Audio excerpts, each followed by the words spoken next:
Halo,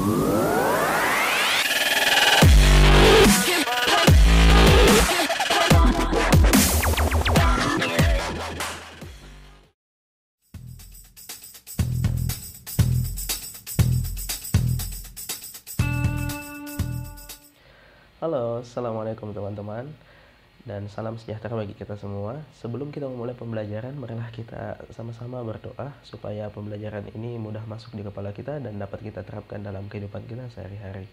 Berdoa dimulai. Amin ya rabbal alamin. Pada pertemuan kali ini kita akan membahas mengenai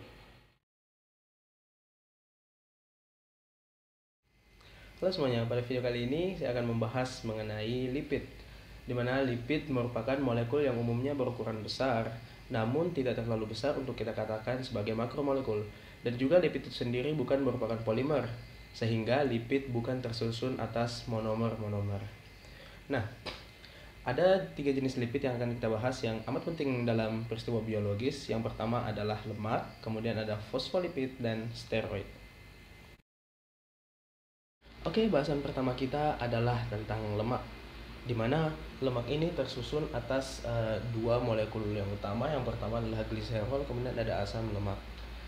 Nah, gliserol itu sendiri merupakan salah satu jenis alkohol, di mana memiliki 3 karbon yang saling berantai dengan gugus fungsional hidroksil, sehingga dia dikatakan sejenis alkohol. Kemudian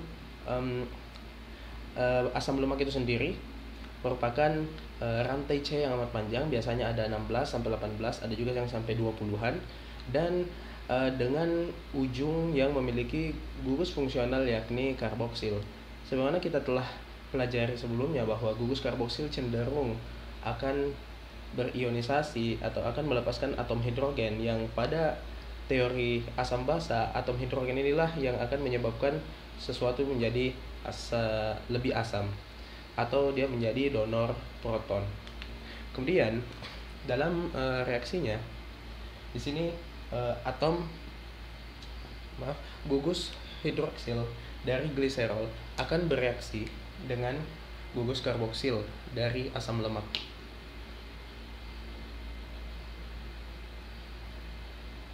Yang nantinya akan mengeluarkan air, atau reaksinya dinamakan dengan reaksi dehidrasi. Nah, saya lupa tambahkan bahwa dengan ujung karboksil, maka inilah yang menyebabkan alasan dibalik penyebutan asam lemak, di mana sifatnya adalah asam. Oke, saya lupa menambahkan bahwa dengan ujung karboksil pada asam lemak, inilah yang membuat dia memiliki nama asam, memiliki kata asam di depannya. Kemudian selanjutnya adalah kita mengenal istilah lemak jenuh dan lemak tidak jenuh, di mana perbedaan keduanya terletak pada kata jenuh.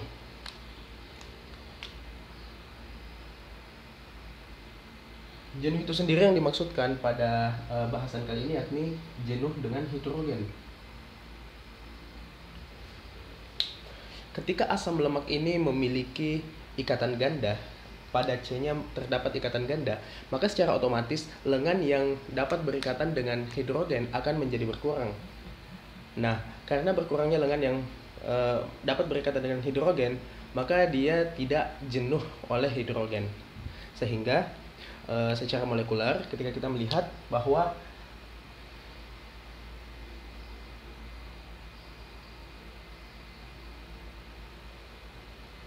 asam lemak yang tidak jenuh cenderung membengkok.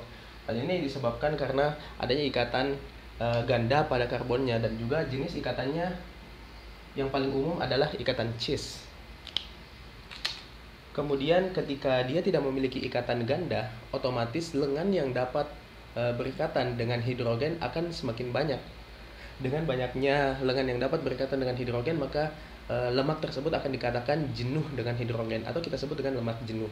Nah, lemak jenuh ini dapat kita temui pada sumber-sumber hewani, karena nantinya dia pada suhu ruang akan berbentuk padat. Untuk lemak yang tidak jenuh biasanya kita temui pada minyak di biji-bijian, misalnya olive oil dan lain-lain, dan pada suhu ruang umumnya dia berbentuk cairan, tidak berada pada fase padat. Nah, kemudian pada beberapa produk makanan kita dapat menemui istilah hydrogenated olive oil, di mana artinya adalah minyak nabati yang sudah dihidrogenasi.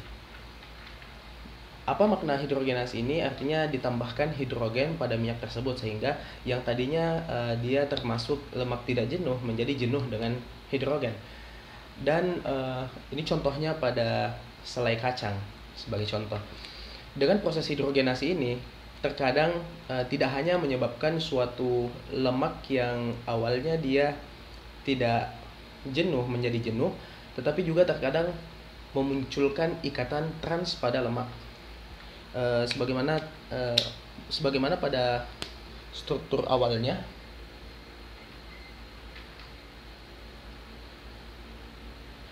Pada struktur awalnya terdapat ikatan cis pada rantai asam lemak. Tetapi terkadang dengan adanya hidrogenasi, dia akan terlihat seperti rantai pada lemak jenuh. Namun ternyata ada double bonds di sana, ada ikatan rangkap di sana, dan jenis ikatannya adalah ikatan trans.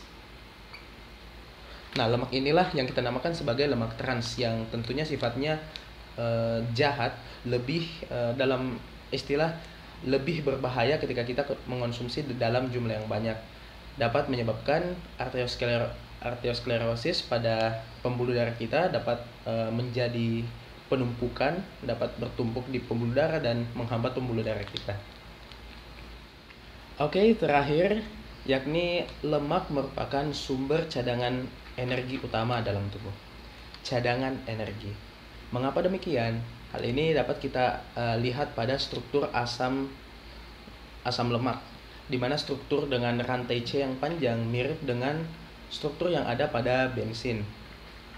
Dan struktur inilah yang nantinya akan menyimpan banyak energi saat melepas. Dan dengan 1 gram lemak setara dengan 2 gram energi yang dihasilkan pada pembakaran pati misalnya.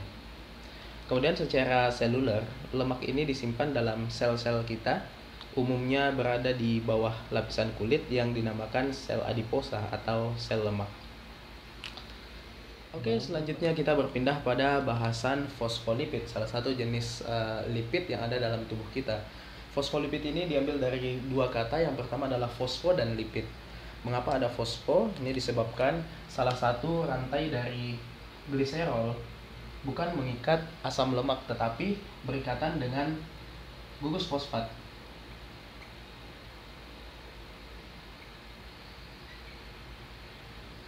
Dan gugus fosfat inilah yang nantinya akan bersifat hidrofilik atau suka dengan air. Berbeda dengan gugus asam amino, rantai asam amino yang sifatnya hidrofobik atau tidak suka dengan air.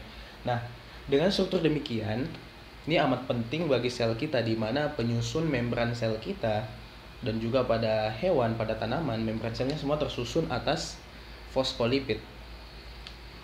Ketika kita menggambarkan, dia seperti ini.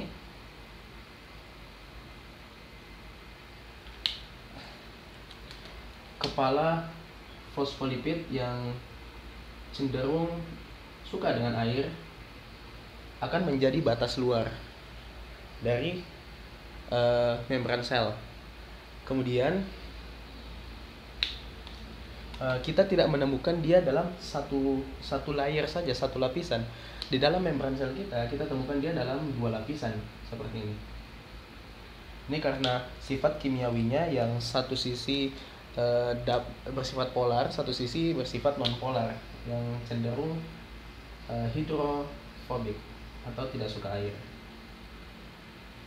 Pada bagian atas dengan gugus fosfat kita menemukan bagian yang hidrofilik, suka air. Ini pembatas dalam dan pembatas luar atau sebaliknya. Kemudian di bagian tengah kita mendapatkan gugus yang tidak suka air. Dia akan terarrange dengan sedemikian rupa. Ini ada pada struktur membran sel. Nah, oke, kemudian mengenai bahasan kita yang terakhir, yakni steroid. di mana steroid ini salah satu jenis lipid yang juga penting di dalam tubuh kita.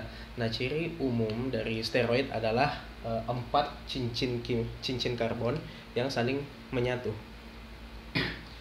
di mana perbedaan jenis steroid berada pada perbedaan gugus fungsi dari struktur utamanya ini, 4 cincin karbon. Di mamalia, secara umum vertebrata, steroid ini disintesis oleh tubuh dan berfungsi umumnya pada seks hormon atau hormon seksual. Kemudian steroid ini contohnya adalah kolesterol. Jadi kolesterol itu bukan sama sekali berbahaya. Semua jenis kolesterol berbahaya. Terkadang kita mendapatkan di masyarakat bahwa semua jenis kolesterol itu berbahaya.